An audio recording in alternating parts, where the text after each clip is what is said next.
की थी और उसका लक्ष्य था कि जो भारत में नफरत फैलाई जा रही है, फैल रही है,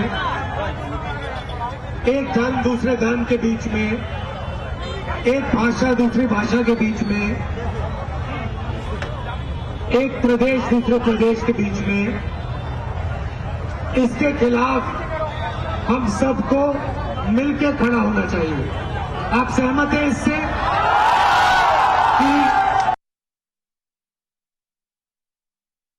कि फायदा नहीं होता है? ये अगर कोई भी हिंदुस्तानी शांति से आंख बंद करके अपने आप से पूछे कि नफरत से, हिंसा से मेरा फायदा होता है या देश का फायदा होता है, उसको अंदर से ही जवाब मिलेगा कि नफरत से, हिंसा से किसी को कुछ फायदा नहीं होता। मगर हमें देखने को मिल रहा है कि आस्ते आस्ते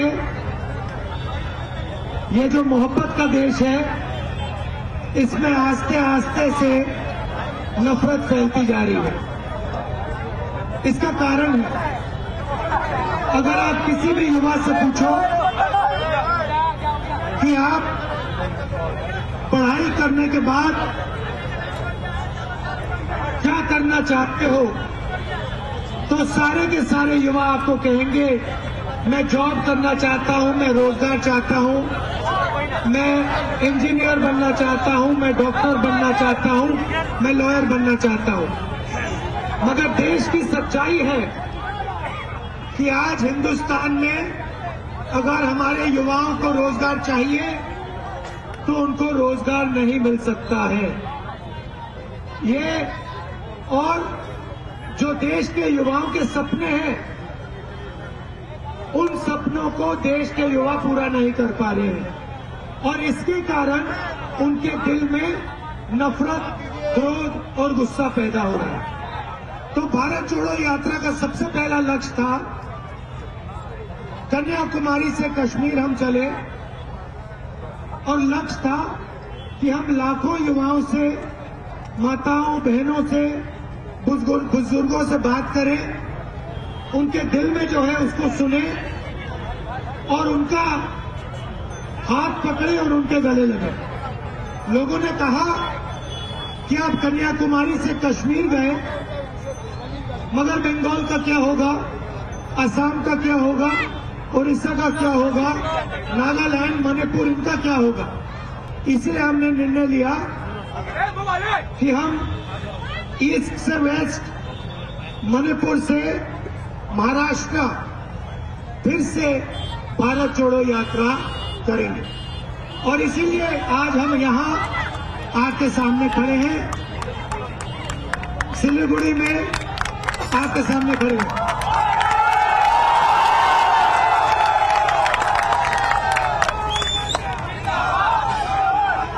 और इतने मोहब्बत से आपने, मैंने कहा भी नहीं, और आपने मोहब्बत की दुकान खोल दी और फ्री में, दिल खोलकर।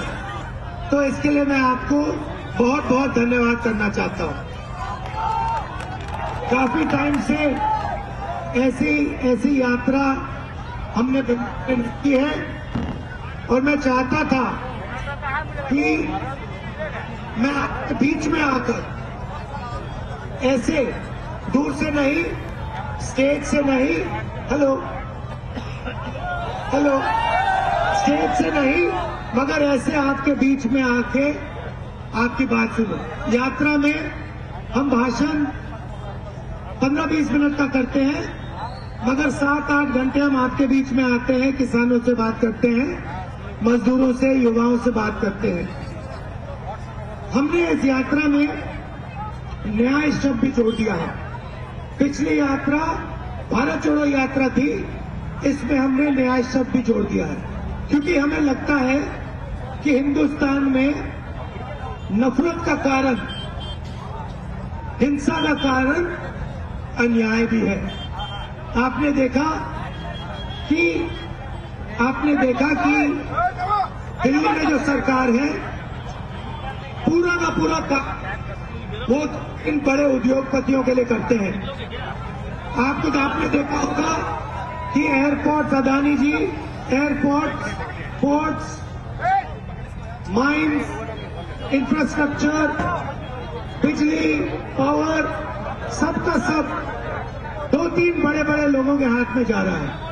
मगर अगर कोई व्यक्ति है जो बढ़ाई का काम करता है और सोचता है कि एक दिन मैं फर्नीचर की कंपनी बनाना चाहता हूं, या अगर कोई है छोटा सा मैकेनिक है और वो सोचता है कि एक दिन मैं ऐसी गाड़ी बनाना चाहता हूं, अपनी कंपनी खोलना चाहता हूं, या एक युवा है जो गरीब है वो इंजीनियर बनना चाहता है और कहता है मैं इंजीनियरिंग की कंपनी खोलना चाहता हूं, तो उन सब के लिए दरवाजा बंद है।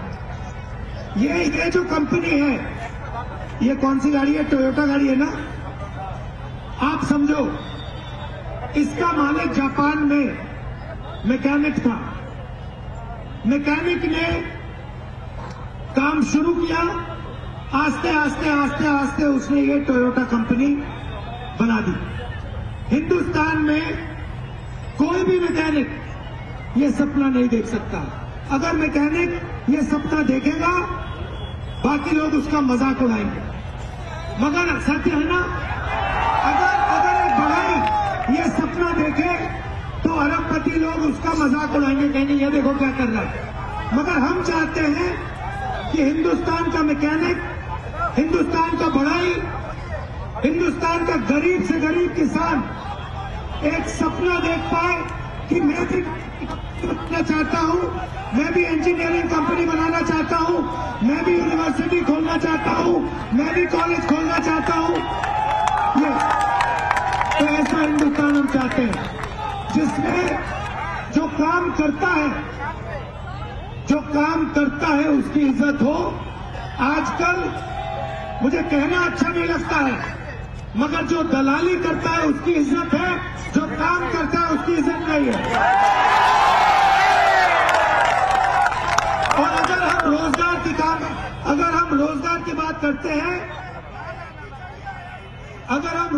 बात करते हैं, तो जिस दिन जो हमारा हाथ से काम करता है, चाहे वो मैकेनिक हो, किसान हो, बढ़ई हो, जिस दिन उसकी इस देश में इज्जत हो जाएगी, उस दिन आसानी से इस देश के युवाओं को रोजगार मिलना शुरू हो जाएगा।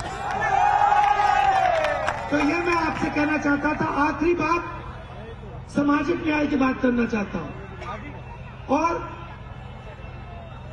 आप देखें तो जो हमारे आदिवासी भाई हैं, दलित भाई हैं, पिछड़े वर्ग के भाई हैं, बहनें हैं, उनके लिए देश में दरवाजे बंद हैं। तो इसके बारे में भी हमें सोचना है कि कमजोर से कमजोर व्यक्ति, उसको भी लगे कि मेरा देश मेरी रक्षा करता है, उसको भी लगे कि अगर मुझे डर लगता है तो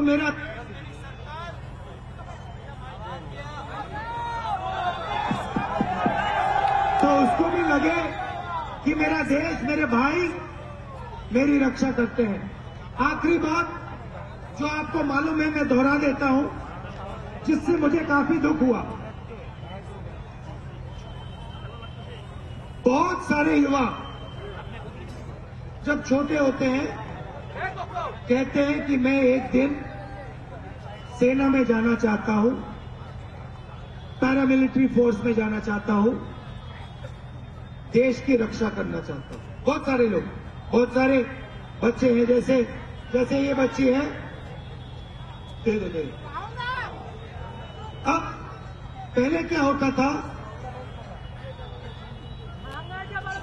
युवा ट्रेनिंग करते थे, आपने देखा होगा सड़क पे 5 बजे दौड़ते थे और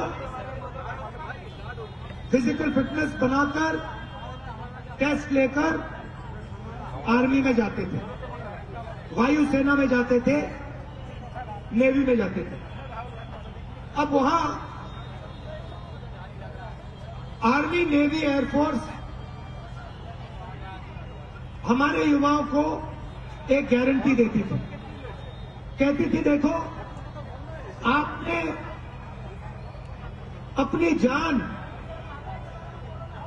देश के लिए न्यौछावर कर दी है, तो आपने अगर अपनी जान देश के हवाले कर दी है, देश के हाथों में कर दी है, तो हम आपको गारंटी देते हैं जब तक आप जिंदा हो और आपके परिवार के लिए शहीद होने के बाद आपके परिवार को हिंदुस्तान की सेना, हिंदुस्तान की वायुसेना, हिंदुस्तान की नेवी गारंटी देके आपकी रक्षा करेगी, पेंशन देगी और रक्षा करेगी। मगर आज क्या हुआ है, आज एक नई योजना आई है, उसको सरकार ने अग्निवीर योजना कहा है। अब उसमें देखिए, उसमें कहा है कि हिंदुस्तान का युवा आर्मी को